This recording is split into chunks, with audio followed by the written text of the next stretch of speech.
Om Namo Bhagavate Vasudevaya. Om Namo Bhagavate Vasudevaya. Om, I bow to the Lord Vasudeva. We've been talking about the Bhagavad Gita, one of the great scriptures of the world. In my opinion, it's the greatest scripture because it has all truth condensed in so few pages.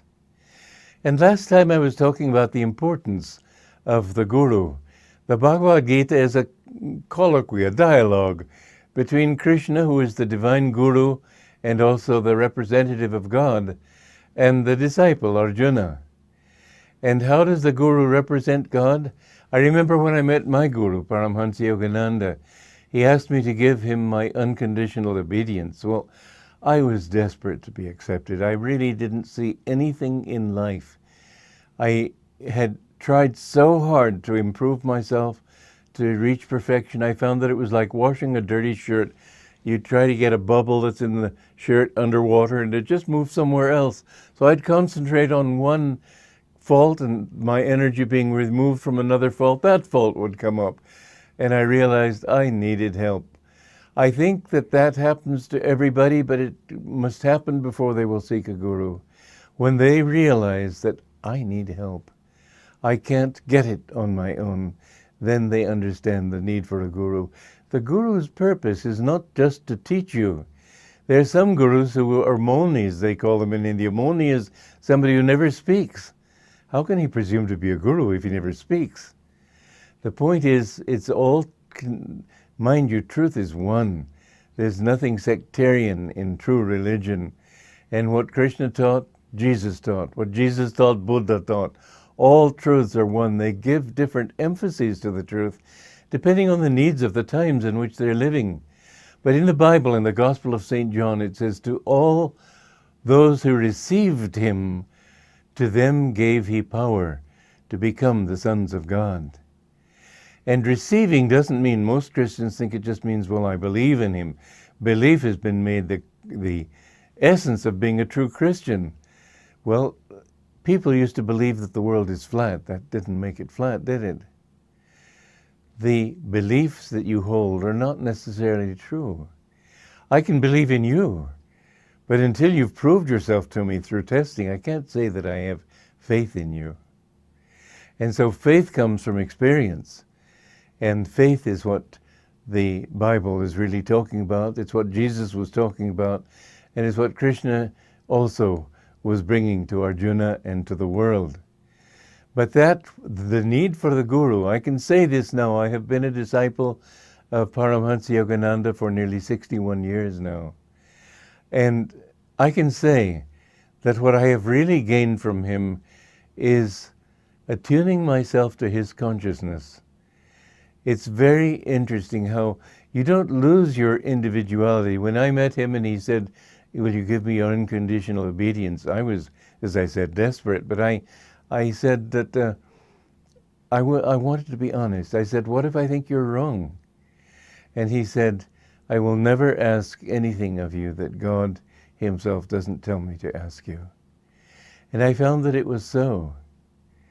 And everything that he asked me, I found that if I followed my will, I didn't get anywhere. But if I did what I was feeling from him, and that feeling, it was a very interesting play between the disciple and the guru, I could say, because he would try to force me to understand him in an inward way, in my consciousness. I remember one time I was at it was a bar mitzvah. I'm not Jewish, but I was invited by this Jewish community to perform some yoga postures in front of an audience in Beverly Hills, which people, especially Jewish psychiatrists in Beverly Hills, you can more or less count on their being atheists and materialists. I hope I'm wrong, but this is the impression that I have. Anyway, this Jewish psychiatrist got me in a corner afterwards, and he started trying to prick holes in my curtain, you might say, of belief. And I finally, to convince him, told him of a few miracles I had seen that my guru had performed.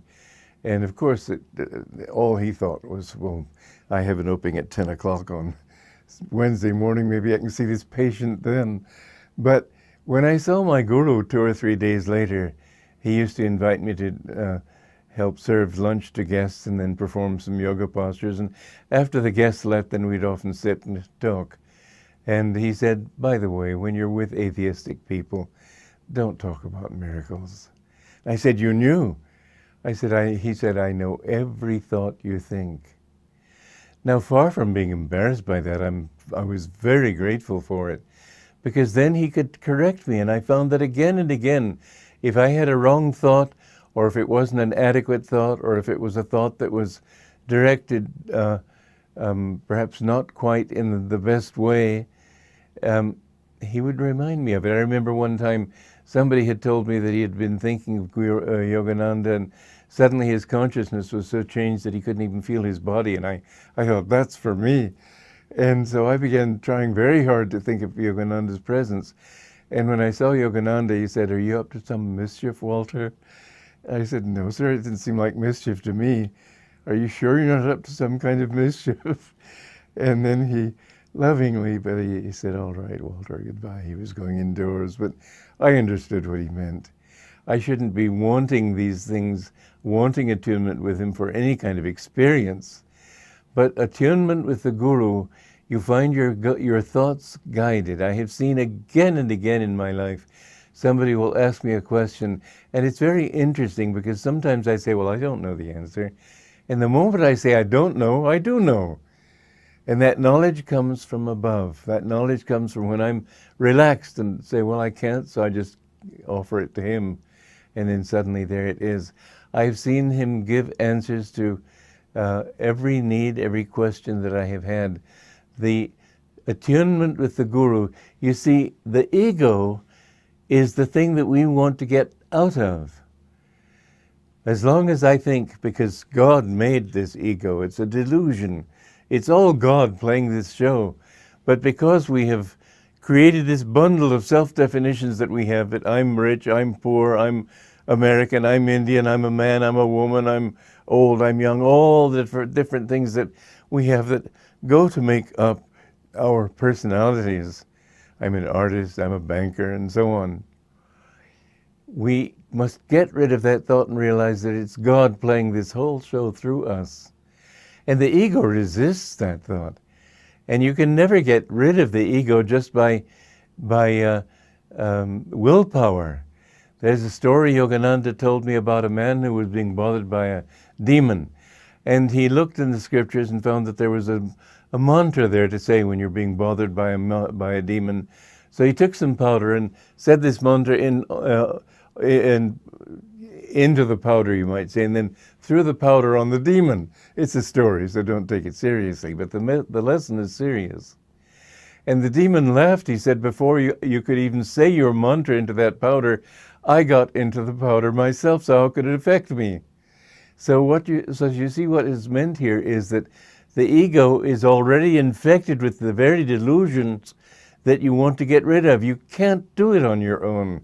This is why Shankaracharya, the great master of India many centuries ago, said that the greatest blessing in the three worlds, causal, astral, physical, is a true guru, one who knows the truth, one who knows God, and can pass that understanding on to you.